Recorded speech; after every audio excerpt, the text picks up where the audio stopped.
At the Roadside Philosophers, we share experiences.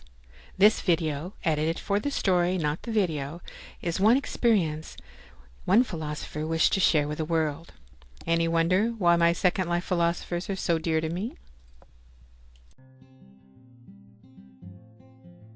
My avatar is Farqot Gustafson.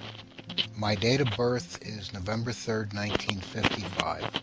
The story I'm about to tell you, I will give you specific dates and times. This story started out, interestingly enough, on my father's 50th birthday. I'm down the street, I'm playing softball with the kids. My stomach is just really bugging me. I excuse myself from the game, I head back home, and I'm feeling really badly.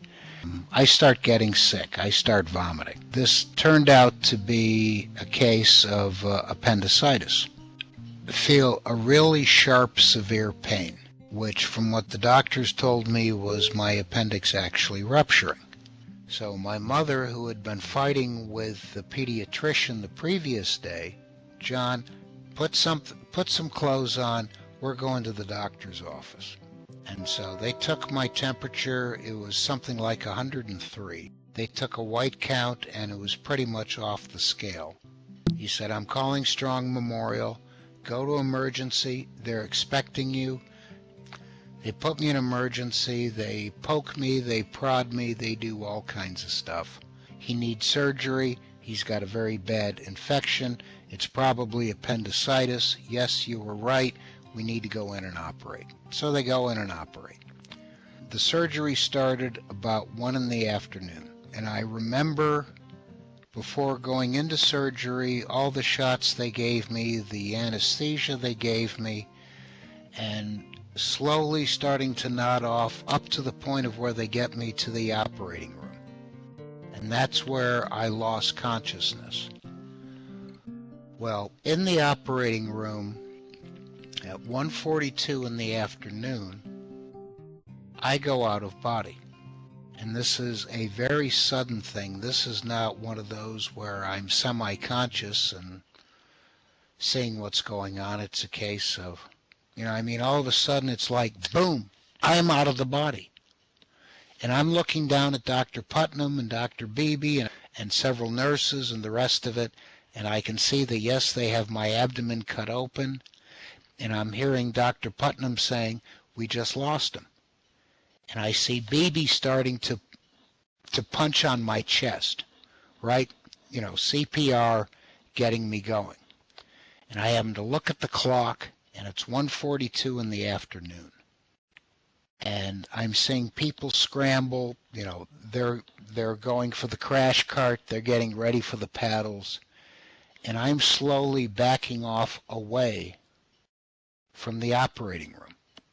Some pulling force. No choice. I'm along for the ride here.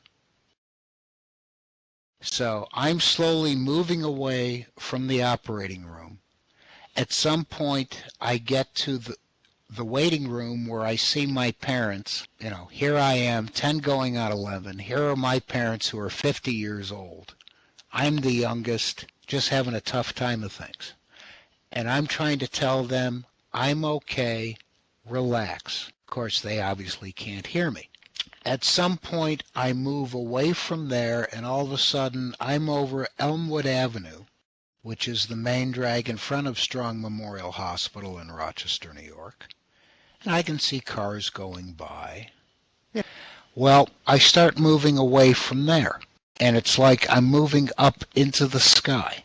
Besides seeing a bright light, the sun, quote unquote, at some point the day-to-day, everyday stuff like the outside of the hospital and Elmwood Avenue and all that other good stuff just starts to fade away and back off.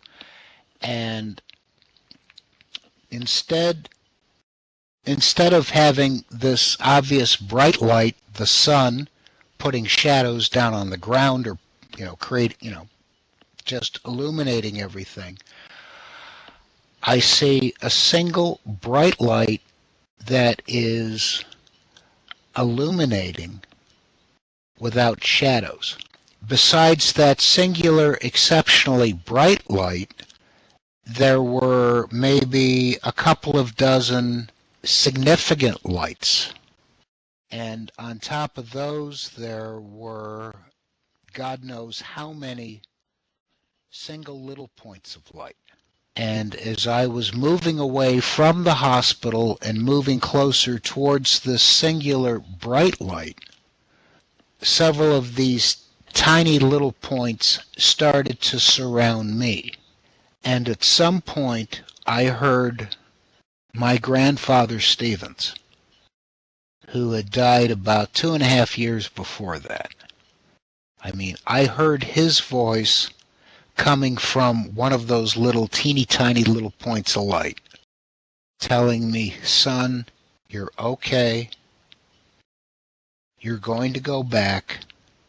We will meet again someday soon, but this is not your time."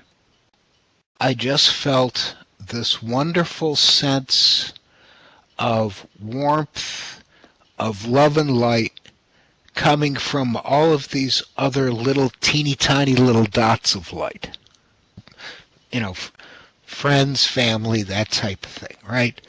The people who I'd known as a kid up to that point who had passed away. And yes, I'm getting very emotional here. Just this wonderful feeling of warmth and love and light coming from all of these little dots. Here's Grandpa Stevens telling me, "Son, this is not your time. You have to go back, but we will meet again one day." And I find myself slowly getting pulled away from, I don't know, a dozen or two little dots, and seeing a couple of dozen significant dots, and a great big dot. Now, in retrospect, before I get back to coming back to my body, I have no doubt that the big bright spot was God. The couple of dozen significant ones, those who've become bigger and better and greater than just mere mortal people. What seemed like thousands, millions, gazillions, doesn't matter, were those who've passed. So I'm feeling myself pulled away from Grandpa and crew. I did, and I didn't feel good about it. I loved my grandfather. I mean, part of me was kind of sad because it was almost like a tease of seeing Grandpa again. No, I'm along for the ride on this. I don't feel I have any control of this over ever. This is all what the hell is this going on to me? So I start drawing away from Grandpa. The idea being all of these spots of light, all of these, they all disappear. And at some point, yes, I see the front facade of Strong Memorial Hospital and Elmwood Avenue and all the cars going by. I'm back to seeing my parents in the waiting room, and they're still sitting there fussing and fretting and wondering what the hell's going on. I see myself back in the operating room. Dr. Beebe is no longer pushing on my chest. They're using the paddles on me. And I see myself flinch, do a full body flinch. I see one of those, and I hear the beep, beep, beep, beep, the heart monitor. It's just an old oscilloscope, but I see a heartbeat on that. And at that point, it was 11:42:50. So I was out of body for just short of a minute. I hear Dr. Putnam say, "We're getting him back." On the heart monitor, I see the beat, and I see myself slowly moving back into my body and going back to being unconscious because I was under anesthesia.